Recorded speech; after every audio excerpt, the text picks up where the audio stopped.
Hello friends, मैं doctor Singh. आज हम आपके लिए लेके आए हैं जिस किसी के कमर से पूरे पैर में दर्द जाता है, झंझनाहटपन जैसी महसूस होती है, या आप बैठते हैं तो आपके दर्द होता है, या आप चलते हैं तो दर्द होता है, या फिर आप सीढ़ियां चढ़ते हैं उस टाइम आपको दर्द होता है। आप इन सभी समस्याओं से परेशान हैं तो अब आपको परेशान होने की जरूरत नहीं है। हम आपके लिए लेके आए मात्र 5 एक्सरसाइज। इन्हें करने से आपके साइटिका की जो समस्या है वो बिल्कुल खत्म हो जाएगी और आपके झंझनाहट जैसी समस्या है या फिर दर्द रहता है, हर समय कूल्हे में दर्द रहता है, जिनको साइटिका होती है उनको 80% दर्द होता है, वो हिप पॉइंट पे होता है हमेशा। तो आप इन सभी समस्याओं के छुटकारा पाने के लिए 5 एक्सरसाइज करिए और अपनी साइटिका समस्या से मुक्ति पाइए। तो आइए स्टार्ट करते हैं। सबसे पहले एक्सरसाइज कौन कौन सी करनी है आपको। सबसे पहले आपको सीधा लेटना है और इसके बाद आपको पैरों को, दोनों पैरों को आपको चेस्ट की तरफ पुश करना है। इस तरह से आप पुश करेंगे। इसको हम पवन मुक्त आसन भी बोलते हैं। जिस किसी पेशेंट को गैस बनती है वो ये आसन कर सकता है। हम प्रॉपर साइटिका के लिए बता रहे हैं एक्सरसाइज, तो अभी साइटिका पे ध्यान देते हैं। तो आपको इस तरह से दोनों पुश को चेस्ट की तरफ पुश करेंगे। इसमें 10 सेकंड के लिए आपको होल्ड करना है, उसके बाद आप रिलीज करेंगे। जब आप इस एक्सरसाइज को करेंगे, इस तरह से आपको पुश करना है। जब आप इस एक्सरसाइज को करेंगे, जो हमारी डिस्क होती हैं वो बल्ब फूल जाती हैं। वर्टेब्रा से दबने के बाद जब फूल जाती हैं तो इस एक्सरसाइज से जो वर्टेब्रा होते हैं हमारे, उनमें दबाव के कारण, खिंचाव के कारण जगह बनती है और जो हमारी फूली हुई डिस्क होती है वो अपनी जगह आने लगती है। तो आप इसी तरह से आपको इस तरह से पुश करना है। 5 सेकंड आपको होल्ड करेंगे, फिर रिलीज करेंगे।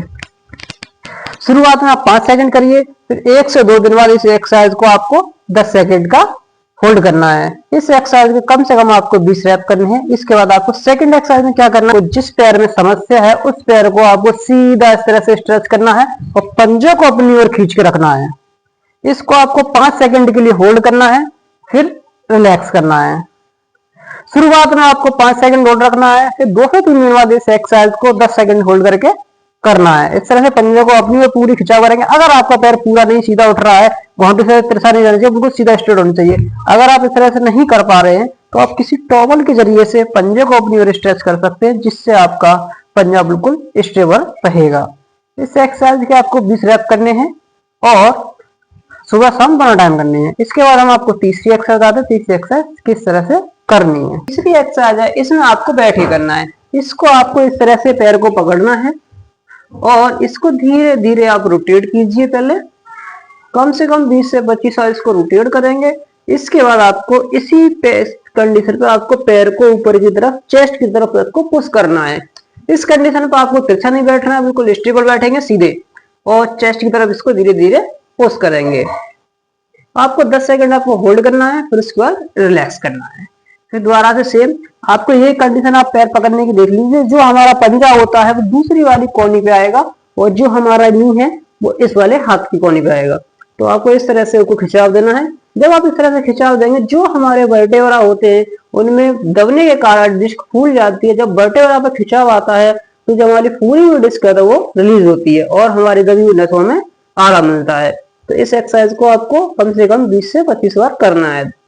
इसके बाद हम आपको चौथी एक्सरसाइज बताते हैं वो किस तरह से कर। चौथी एक्सरसाइज में आपको क्या करना है, किसी भी आप चेयर पर बैठिए और दूसरा वाला पैर है उसको इस तरह से रखिए।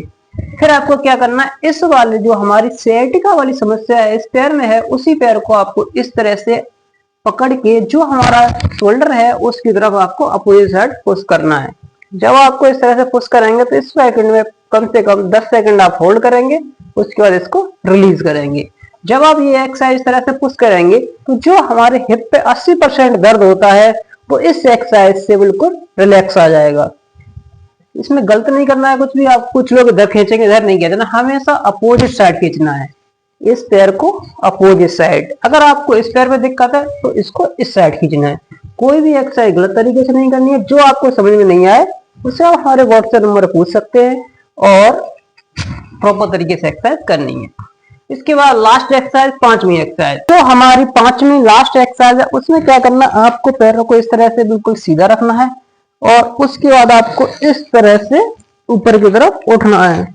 जब आप इस तरह से उठेंगे, जो हमारी L4, L5 या L3 वाली जो वर्टेब्रा है, वहां की जो डिस्क दबी हुई है, उसको इसमें खिंचाव आने की वजह से रिलैक्स मिलेगा और आपकी दबी नस बिल्कुल निकल जाएगी और आपकी साइटिका की समस्या बिल्कुल खत्म हो जाएगी। इस तरह से आपको उठना है। इसमें आपको 5 सेकंड के लिए होल्ड रखना है, उसके बाद रिलैक्स करना है।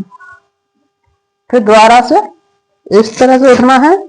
इसमें 5 सेकंड के लिए आपको होल्ड करना है, उसके बाद रिलैक्स करना है। इसमें आप जितना आप उठ सकते हैं उतना उठिए। इसमें जबरदस्ती वाला कोई काम नहीं है, आराम आराम करना है। अगर आपको एक बार में समझ में नहीं आती है तो वीडियो को 2 से 3 बार देखिए और एक्सरसाइज समझिए, उसके बाद करिए। अगर आप हमारे यूट्यूब चैनल पर नए आए हैं तो चैनल को सब्सक्राइब करिए, वीडियो को लाइक करिए, ज्यादा से ज्यादा शेयर करिए, जिससे इन्हें साइटिका वाली समस्या से परेशान है लोग, वो इन एक्सरसाइज के जरिए से अपनी साइटिका की समस्या को। हेलो फ्रेंड्स, यदि आप हमारे यूट्यूब चैनल पर नए आए हैं, चैनल को सब्सक्राइब करें, वीडियो को लाइक करें और ज्यादा से ज्यादा शेयर करें। यदि साइटिका की समस्या से आपके कोई अड़ोसी पड़ोसी या आपकी जानकारी में समस्या से जूझ रहे हैं तो इनको वीडियो भेजिए, जिससे वो अपनी समस्या से छुटकारा पा सकते हैं, जिससे वो चलने फिरने पैर जैसे सारे काम कर सकते हैं। लोग कहते हैं साइटिका में आपको झुकने के लिए मना होती है। हम कहते हैं आप झुकिए, हमारी एक्सरसाइज करिए और आप झुक के सारे काम करिए और कुछ ही दिनों में आप बिल्कुल ठीक हो जाएंगे।